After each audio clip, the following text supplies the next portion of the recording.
മുണ്ടക്കൈ ചൂരൽമല ഉരുൾപൊട്ടൽ ദുരന്തം നടന്നിട്ട് 1.5 വർഷത്തിലേറെ കഴിഞ്ഞിട്ടും ദുരന്തബാധിതരുടെ പുനരധിവാസം കടലാസിൽ ഒതുങ്ങുകയാണോ? ഒന്നാം ഘട്ടത്തിൽ 178 വീടുകൾ പൂർത്തിയാക്കുമെന്ന് പ്രഖ്യാപിച്ചിരുന്നെങ്കിലും ഇതിൽ 40 വീടുകൾ മാത്രമാണ് താമസയോഗ്യമായത്. ഒടുവിൽ വിഷുവിന് മുൻപേ കയറി താമസം സാധ്യമാക്കുമെന്ന ഉറപ്പും പാലിക്കാൻ സർക്കാരിനായിട്ടില്ല. ഇതോടെ ടൗൺഷിപ്പ് നിർമ്മാണം വേഗത്തിലാക്കി അർഹരായവർക്ക് സുരക്ഷിതമായ വീടുകൾ ഉടൻ കൈമാറണമെന്ന ആവശ്യമാണ് ശക്തമാകുന്നത്. ഇക്കഴിഞ്ഞ മാർച്ച് 1-നാണ് മുണ്ടക്കൈ ചൂരൽമല ദുരന്തബാധിതർക്കുള്ള മാതൃകാ ടൗൺഷിപ്പിന്റെ ആദ്യഘട്ടത്തിന്റെ പൂർത്തീകരണ പ്രഖ്യാപനം മുഖ്യമന്ത്രി പിണറായി വിജയൻ നിർവഹിച്ചത്.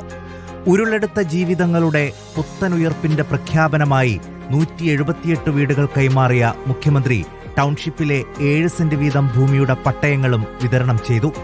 ടൗൺഷിപ്പിലെ ശേഷിക്കുന്ന 232 വീടുകളും കാലവർഷത്തിന് മുന്നോടിയായി കൈമാറുമെന്നും മുഖ്യമന്ത്രിയുടെ ഉറപ്പ്.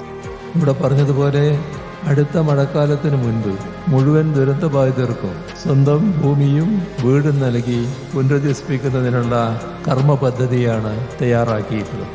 എന്നാൽ പ്രഖ്യാപനത്തിലെ തിടുക്കം പിന്നീട് നിർമ്മാണത്തിൽ ഉണ്ടാകാതെ വന്നതോടെ ദിവസങ്ങളേറെ കഴിഞ്ഞിട്ടും വീടുകളിൽ കയറി താമസിക്കാൻ കഴിയാതെയായി ദുരന്തബാധിതർ.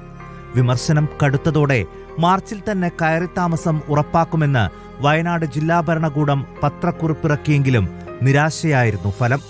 തിരഞ്ഞെടുപ്പ് പ്രചാരണ വേദിയിൽ വിഷയം ആളിക്കത്തിയതോടെ വിഷുവിന് മുൻപ് വീടുകൾ താമസയോഗ്യമാക്കുമെന്നായി സർക്കാർ.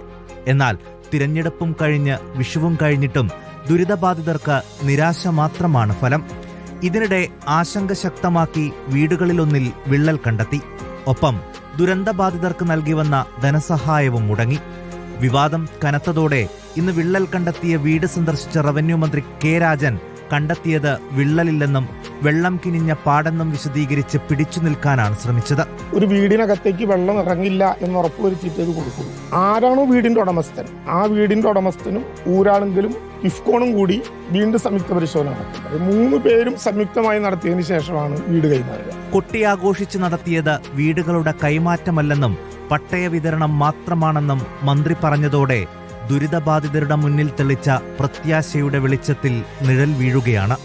കാലവർഷത്തിന് മുൻപ് മുഴുവൻ വീടുകളും കൈമാറുമെന്ന പ്രഖ്യാപനത്തിലും വ്യക്തതയില്ലാതെ വന്നതോടെ നിരാശയുടെ പെരുമഴയത്ത് നിൽക്കുകയാണ് ദുരന്തബാധിതർ. Research desk reporter.